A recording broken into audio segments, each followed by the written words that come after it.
Morning student, मैं सुनील सैनी आप सभी का अपने YouTube चैनल पर हार्दिक स्वागत करता हूं।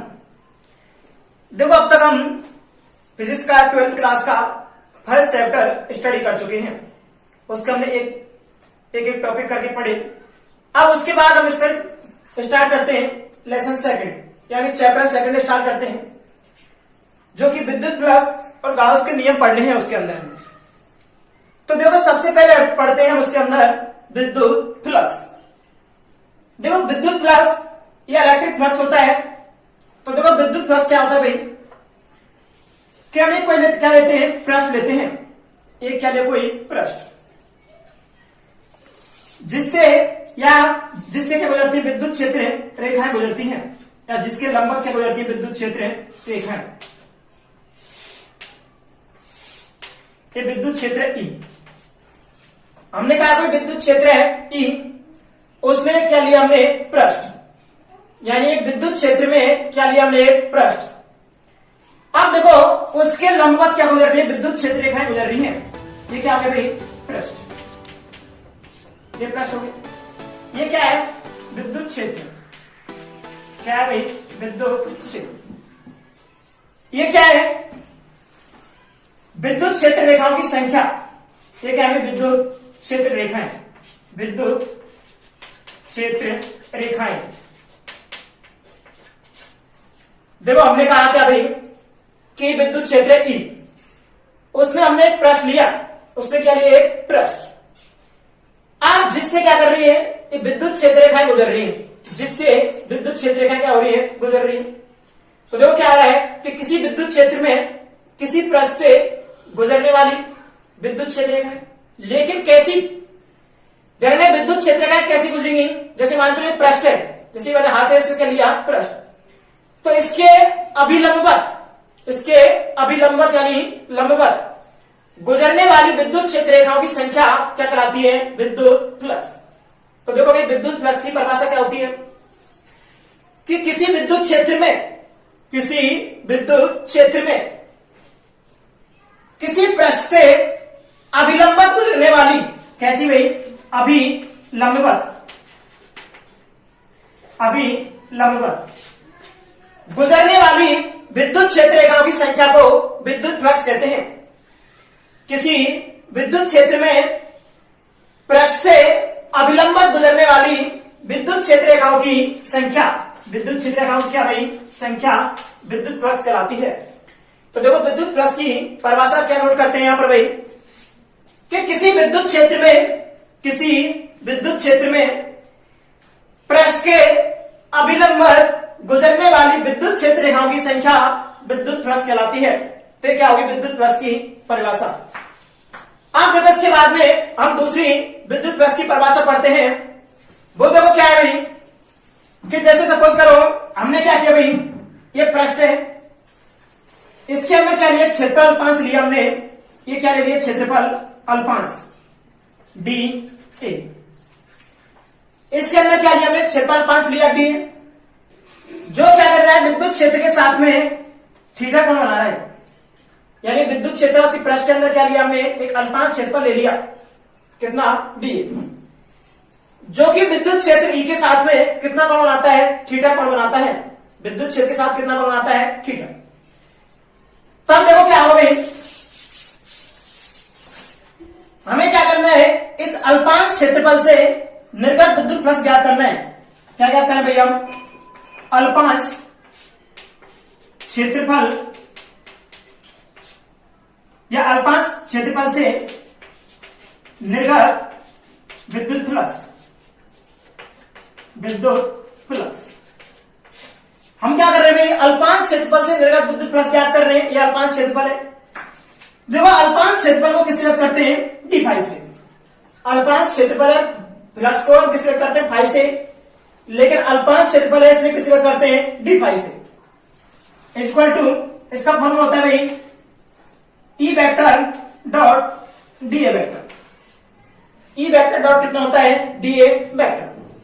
यानी अल्पांश क्षेत्रफल है, उससे निर्गत विद्युत फ्लक्स कितना हो गया, D phi equal to E vector dot D A vector.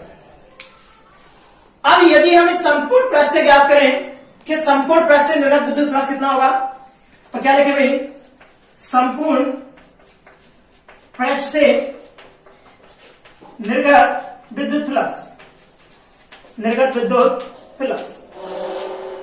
देखो संपूर्ण पृष्ठ से निर्गत विद्युत फ्लक्स ज्ञात करें तो संपूर्ण ज्ञात करने के लिए क्या कर देते हैं, इसका इंटीग्रेशन यानी समाकलन कर देते हैं।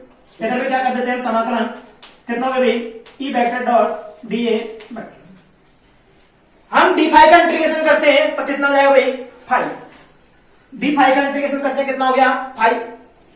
आगे equal to integration E vector dot कितना है, डी ए वेक्टर, तो ई वेक्टर को निकाल लेते हैं भाई इसके अंदर से बाहर, ई वेक्टर को बाहर निकाल लेंगे, इंटीग्रेशन कितना हो गया, डी। देखो डी ए क्या है, क्षेत्रफल 5, इंटीग्रेशन हो रहा है मतलब संपूर्ण क्षेत्रफल, और संपूर्ण क्षेत्रफल कितना मान लेते हैं पृष्ठ का ए, तो भाई फाई इक्वल टू कितना हो जाएगा, ई vector dot A vector. E vector dot कितना हो गया, ए वेक्टर। समीकरण दे देते हैं इसको फर्स्ट।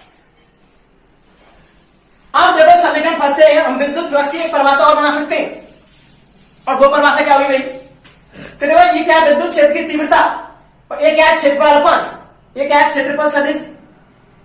ये क्या है, विद्युत क्षेत्र की तीव्रता, और ये क्या है, ये वेक्टर क्या है, क्षेत्रफल सदिश।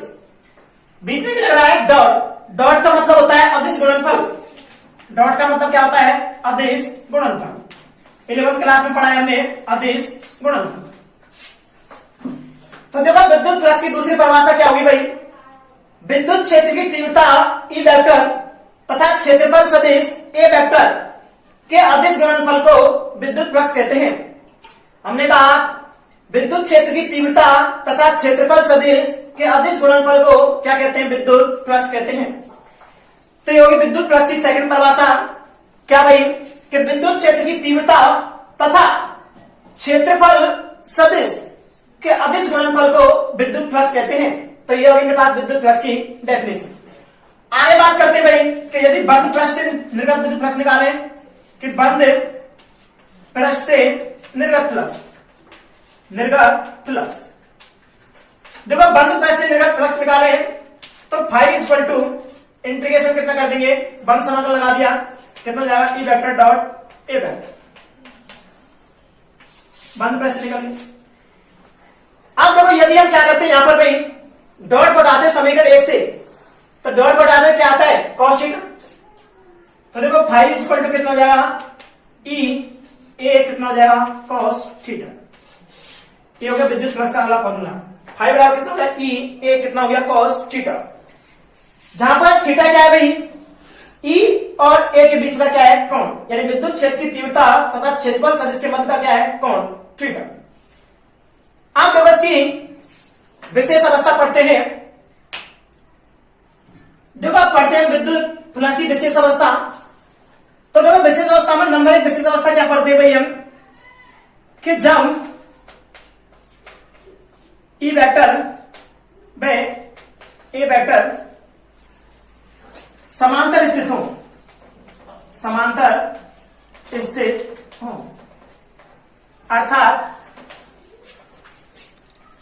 Theta is equal to 0 degree. यानी क्या हुआ कि जब विद्युत क्षेत्र और क्षेत्रफल सदिश कैसे स्थित होते हैं, समांतर, तो कोण कितना हुआ, थीटा 0।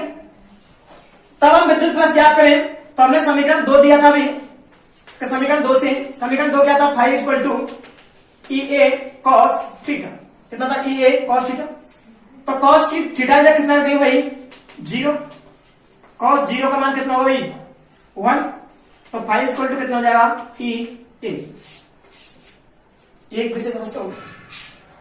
सेकंड बात करते हैं कि जब ई वेक्टर व ए वेक्टर कैसे में परस्पर लंबवत, जब ई व ए परस्पर लंबवत स्थित हो, परस्पर लंबवत स्थित हो,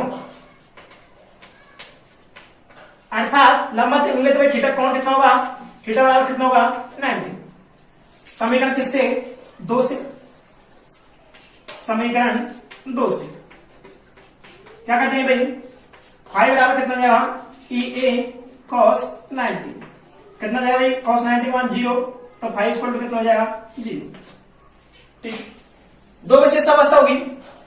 नंबर एक हम थर्ड विशिष्ट अवस्था और लिख सकते हैं। देखो थर्ड में क्या होगा, जब ई व ए प्रति समांतर हो, अर्थात थीटा बराबर कितना हो 180 डिग्री।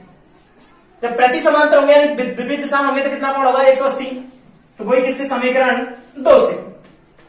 देखो समीकरण 2 से क्या आ जाएगा भाई, फाई बराबर कितना होगा ई ए कॉस 180 और कॉस 180 का मान कितना होता है -1। तो फाई इक्वल टू कितना हो जाएगा माइनस के ई ए। ये पढ़ी हमने विशेष अवस्था किसकी, विद्युत फ्लक्स की। देखो विशेष अवस्थाओं के बाद में हम कुछ स्पेशल पॉइंट पढ़ते हैं कि विद्युत फ्लक्स के बारे में कुछ बातें याद रखनी है। मेरे को क्या क्या याद रखनी है भाई, तो देखो नंबर एक या पॉइंट याद रखते हैं क्या भाई, कि विद्युत फ्लक्स एक अदिश राशि है। विद्युत फ्लक्स एक कैसी राशि भाई, अदिश राशि है। देखो कई बार रीजन भी पूछा जाता है कि विद्युत फ्लक्स एक अदिश राशि है, क्यों या कैसे। तो देखो क्या करते हैं भाई, हम जानते हैं विद्युत फ्लक्स का फॉर्मूला फाई बराबर कितना होता है ई वेक्टर डॉट ए वेक्टर, यानी इसे विद्युत क्षेत्र की तीव्रता तथा क्षेत्रफल सदिश के अदिश गुणनफल से प्राप्त किया जाता है। विद्युत फ्लक्स को विद्युत क्षेत्र की तीव्रता तथा क्षेत्रफल सदिश के अदिश गुणनफल से प्राप्त किया जाता है, इसलिए कैसी राशि है, अदिश राशि है। अब सेकंड पढ़ते हैं इसके मात्रक। सेकंड क्या पढ़ते हैं इसके मात्रक।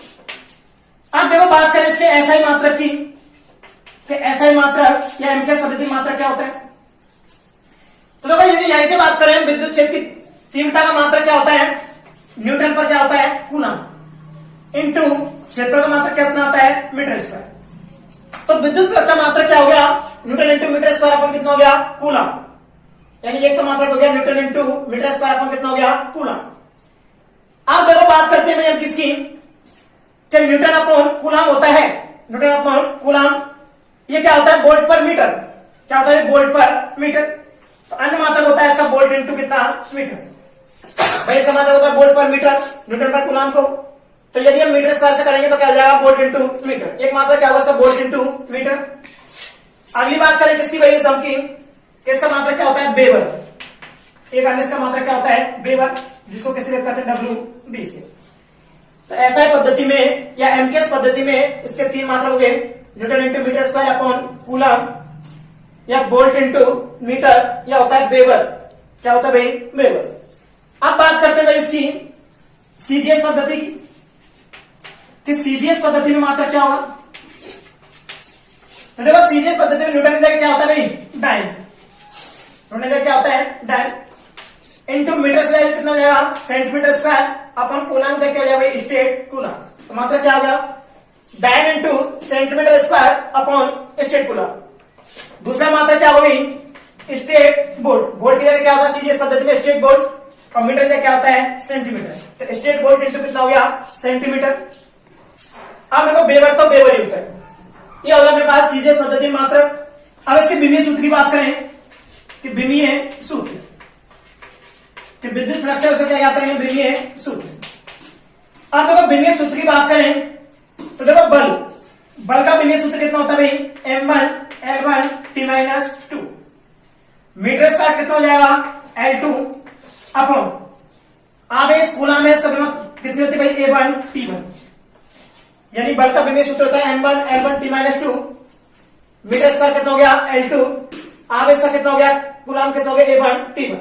तो यहां से सॉल्व करते हैं इसको भाई, देखो कितना होगा m1 कितना होगा L1 L2 कितना होगा L3। आगे पढ़ते हैं T-2 है और T एक और जाएगा नीचे से माइनस हो जाएगा, ऊपर जाके कितना हो जाएगा T-3 कितना है A नीचे से ऊपर जाएगा कितना हो जाएगा A-1। तो विद्युत फ्लक्स का विमीय सूत्र क्या हो गया m1 L3 T-3 A-1। ये क्या हो गया भाई इसका विमीय सूत्र विद्युत फ्लक्स का। तो ये पढ़ा हमने विद्युत फ्लक्स। देखो विद्युत फ्लक्स के बाद हम स्टडी करते हैं गाउस के नियम, उसकी प्रमेय या कथन। हमसे देखो गाउस का नियम पूछे, उसकी प्रमेय पूछे या क्या पूछे कथन, तो हमें एक ही बात है देखो क्या लिखना है भाई गाउस के नियम। देखो गाउस ने किसके लिए नियम दिया, इसने भाई कोई बंद पृष्ठ है, कोई क्या है, बंद पृष्ठ से निर्गत विद्युत फ्लक्स के लिए फॉर्मूला दिया, विद्युत फ्लक्स। यानी गाउस ने कोई बंद काल्पनिक पृष्ठ है उससे निर्गत विद्युत फ्लक्स के लिए क्या दिया, एक नियम दिया। वैज्ञानिक गाउस ने क्या किया भाई, कोई बंद काल्पनिक पृष्ठ है उससे निर्गत विद्युत फ्लक्स ज्ञात करने के लिए नियम दिया। देखो वो नियम क्या था कि वैज्ञानिक गाउस ने क्या कहा कि इस नियम के अनुसार, इस नियम के अनुसार किसी बंद काल्पनिक पृष्ठ से, किसी बंद काल्पनिक पृष्ठ से निर्गत विद्युत फ्लक्स उसके अंदर उपस्थित कुल आवेश, उसके अंदर उपस्थित कुल आवेश कितना, मान लीजिए सिग्मा क्यू, तथा वायु निर्वात की विद्युतशीलता, वायु निर्वात की विद्युतशीलता एप्सिलॉन नॉट। गाउस ने क्या कहा कि इस नियम के अनुसार किसी बंद काल्पनिक पृष्ठ से निर्गत विद्युत फ्लक्स क्या हो गया, फाई, उसके अंदर उपस्थित कुल आवेश तथा वायु निर्वात की विद्युतशीलता के अनुपात के बराबर होता है, उसे क्या कहते हैं, गाउस का नियम, प्रमेय या कथन कहते हैं। फॉर्मूला याद रखना भाई, phi equal to sigma Q अपन कितना, एप्सिलॉन नॉट। देखो सिग्मा या समेशन क्यू किसके लिए होता है, समेशन मतलब होता है योग, टोटल करने के लिए, क्यू होता है आवेश, यानी क्या हो गया, कुल आवेश। एप्सिलॉन नॉट हम जानते क्या होती है, वायु निर्वात की विद्युतशीलता। तो देखो इसकी परिभाषा क्या होगी कि इस नियम के अनुसार किसी बंद काल्पनिक पृष्ठ से निर्गत विद्युत फ्लक्स, इस नियम के अनुसार किसी बंद काल्पनिक पृष्ठ से निर्गत विद्युत फ्लक्स उसके अंदर उपस्थित कुल आवेश तथा वायु या निर्वात की विद्युतशीलता के अनुपात के बराबर होता है। ये क्या है भाई, बंद पृष्ठ के अंदर, बंद पृष्ठ के अंदर कुल आवेश, बंद पृष्ठ के अंदर क्या है, कुल आवेश। नीचे क्या है भाई, एप्सिलॉन नॉट वायु या निर्वात की विद्युतशीलता, वायु या निर्वात की क्या है, विद्युतशीलता। तो देखो बंद पृष्ठ के अंदर उपस्थित कुल आवेश और वायु या निर्वात की विद्युतशीलता के अनुपात को क्या कहते हैं, गाउस का नियम, प्रमेय या कथन कहते हैं। अब तक हमने पढ़ा भाई गाउस के नियम से कि फॉर्मूला क्या है, विद्युत फ्लक्स का phi is equal to sigma Q upon epsilon naught. देखो इससे पहले पढ़ा था हमने कि कोई बंद पृष्ठ है, बंद पृष्ठ से निर्गत फ्लक्स, निर्गत विद्युत फ्लक्स। इससे पहले हमने फॉर्मूला पढ़ा भी कि बंद पृष्ठ से निर्गत फ्लक्स का फॉर्मूला क्या था, फाई इज इक्वल टू बंद इंटीग्रेशन ई वेक्टर डॉट कितना था, डी ए वेक्टर। ये फॉर्मूला पढ़ा भी, विद्युत फ्लक्स की परिभाषा पढ़ी तब हमने। यदि इसको हम समीकरण 1 दें, इसको समीकरण कितना दें, 2। यदि हम समीकरण 1 और 2 की तुलना करें, क्या करें भाई, समीकरण 1 में 2 से या समीकरण 1 और 2 की तुलना करें तो देखो क्या आ जाएगा, बंद integration E vector dot D A vector equal to कितना हो जाएगा, sigma Q upon epsilon naught. ये फॉर्मूला है समीकरण 3। इसे क्या कहते हैं, गणितीय रूप, गणितीय रूप। इसे गाउस के नियम का गणितीय रूप कहते हैं। तो देखो एक नंबर में क्वेश्चन पूछा था यहाँ पर कि गाउस के नियम का गणितीय रूप लिखिए। एक नंबर क्वेश्चन क्या होता है यहाँ पर कि गाउस के नियम का गणितीय रूप लिखिए। तो गाउस के नियम का गणितीय रूप क्या है भाई, बंद integration E vector dot D A vector equal to sigma Q upon epsilon naught. ये होता है गाउस के नियम का गणितीय रूप। देखो इसके आगे पढ़ते हैं भाई कि गाउस के नियम की निर्भरता, कि गाउस का नियम किन किन कारकों पर निर्भर करता है और किन किन कारकों पर निर्भर नहीं करता है। तो देखो भाई निर्भरता देखते हैं सबसे पहले कि गाउस का नियम क्या था, phi equal to sigma Q upon epsilon naught. Sigma Q क्या होता है, पृष्ठ के अंदर उपस्थित कुल आवेश, और एप्सिलॉन नॉट क्या होती है, वायु या निर्वात की विद्युतशीलता। तो देखो सबसे पहले तो किस पर निर्भर करता है, बंद पृष्ठ के अंदर उपस्थित कुल आवेश पर। बंद पृष्ठ के अंदर उपस्थित कुल आवेश पर या बंद पृष्ठ के अंदर उपस्थित आवेश पर। यानी गाउस का नियम सबसे पहले निर्भर किस पर करता है भाई, बंद पृष्ठ के अंदर उपस्थित कुल आवेश पर या बंद पृष्ठ के अंदर उपस्थित आवेश पर। देखो सेकंड क्या है, एप्सिलॉन नॉट। एप्सिलॉन नॉट क्या होती है? वायु या निर्वात की विद्युतशीलता। ये किसके अकॉर्डिंग चेंज होती है? माध्यम के अनुसार या माध्यम की प्रकृति के अनुसार। तो फ्लक्स किसके अनुसार परिवर्तित होगा? माध्यम की प्रकृति के अनुसार। तो गाउस का नियम किस पर निर्भर करता है? माध्यम की प्रकृति पर। तो सेकंड किस पर निर्भर करता है? माध्यम की प्रकृति पर। नंबर 1 किसका? बंद पृष्ठ के अंदर उपस्थित आवेश पर। सेकंड माध्यम की प्रकृति पर। थर्ड पॉइंट है कि गाउस का नियम, गाउस का नियम, गाउस का नियम उन्हीं सदिश क्षेत्रों के लिए, उन्हीं सदिश क्षेत्रों के लिए लागू होता है, लागू होता है जो कि व्युत्क्रम वर्ग के नियम का पालन करते हैं, नियम का पालन करते हैं। हमने कहा कि गाउस का नियम उन्हीं सदिश क्षेत्रों के लिए लागू होता है जो कि व्युत्क्रम वर्ग के नियमों का पालन करते हैं। अर्थात जो व्युत्क्रम वर्ग के नियमों का पालन नहीं करेंगे उन सदिश क्षेत्रों के लिए गाउस का नियम लागू नहीं हुआ।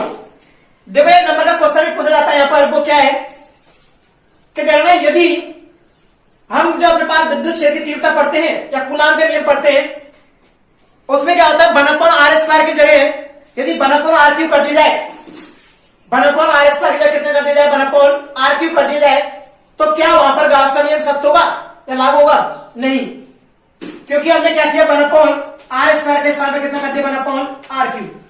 और ये r³ व्युत्क्रम वर्ग के नियम का पालन नहीं कर रहा, इसलिए क्या करता है? यहां पर गाउस का नियम लागू नहीं होगा। तो यह मेरा एक नंबर का क्वेश्चन है कि यदि विद्युत क्षेत्र तीव्रता है वहां पर 1/r² के स्थान पर 1/r³ कर दिया जाए, तो क्या गाउस का नियम वहां पर सत्य होगा या लागू होगा? तो नहीं, क्योंकि वह व्युत्क्रम वर्ग के नियम का पालन नहीं करता है। तो हमने कहा 3 चीजों पर निर्भर करता है गाउस का नियम: बंद पृष्ठ के अंदर उपस्थित कुल आवेश पर, माध्यम की प्रकृति पर, और गाउस का नियम उन्हीं सदिश क्षेत्रों के लिए लागू होता है जो कि व्युत्क्रम वर्ग के नियम का क्या करते हैं? पालन करते हैं। इसके बाद हम पढ़ते हैं कि गाउस का नियम किन किन कारकों पर निर्भर नहीं करता है।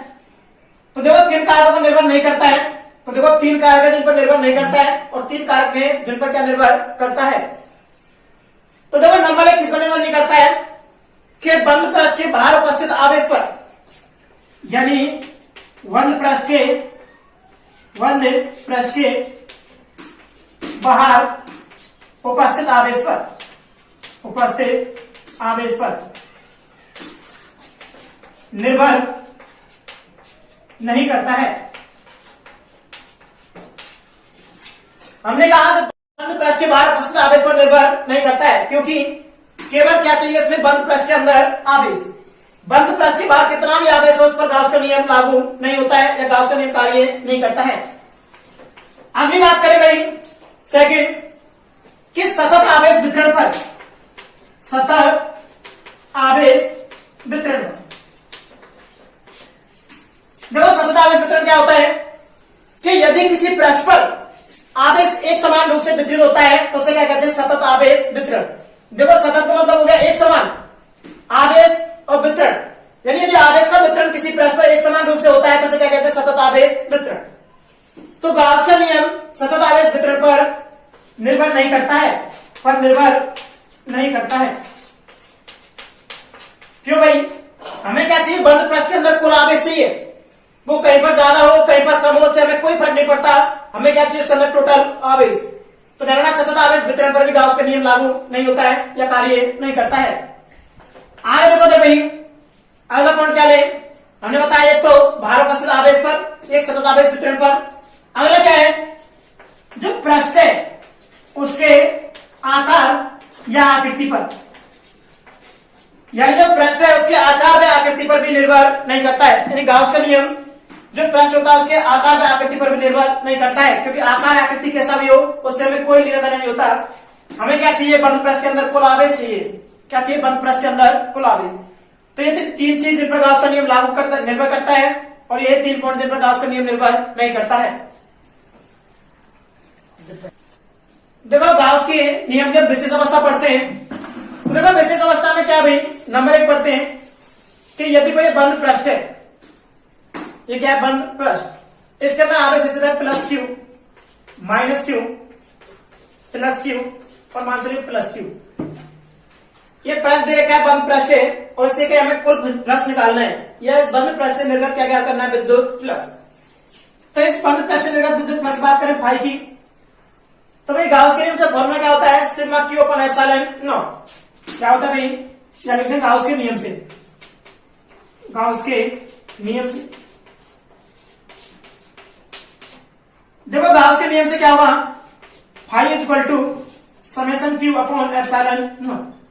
समेशन क्यू की बात करें देखो कितना होगा plus Q minus Q plus Q अपन कितना हो गया एप्सिलॉन नॉट। ये तो क्यू कैंसिल हो गए, क्यू और क्यू कितना होगा प्लस 2q। तो फाई इज इक्वल टू कितना हो जाएगा 2q अपॉन एप्सिलॉन नॉट। ये क्या होगा इस बंद पृष्ठ से निर्गत विद्युत फ्लक्स। अब बात करें यदि क्या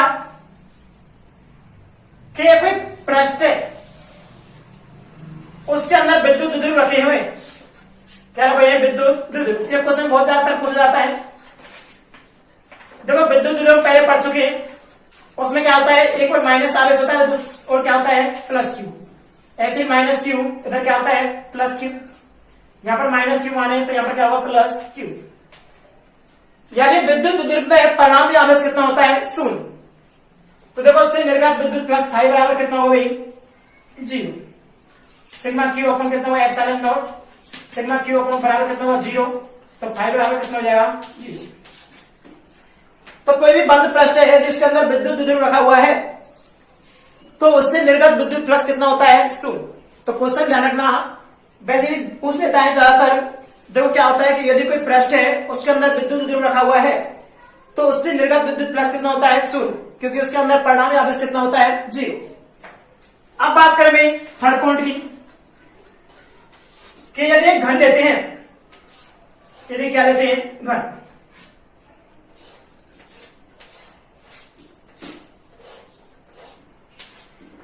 इसके मध्य केंद्र बिंदु पर या मध्य बिंदु पर क्यू आवेश स्थित है। कितना आवेश स्थित है क्यू। तो कहेगा इससे कुल फ्लक्स ज्ञात करो। तो देखो क्या ज्ञात करें इससे भाई हम फाई कुल फ्लक्स कितना होगा, आवेश कितना है टोटल क्यू और क्या होता है एप्सिलॉन। ये क्या हो गया कुल फ्लक्स। अब बात करेंगे यदि पूछे इसके फलकों से कि इसके एक फलक से कितना निकलेगा। भाई घर में कितने फलक होते हैं 6, घर में कितने फलक होते हैं 6। तो देखो 6 फलकों से कितना निकल रहा है Q upon epsilon not. Total है, टोटल 6 फलकों से निकलेगा कितना क्यू अपॉन एप्सिलॉन नॉट। तो एक से कितना निकलेगा 6 का क्या दे देंगे भाग, तो फाई फलक बराबर कितना जाएगा क्यू अपॉन 6 एप्सिलॉन नॉट।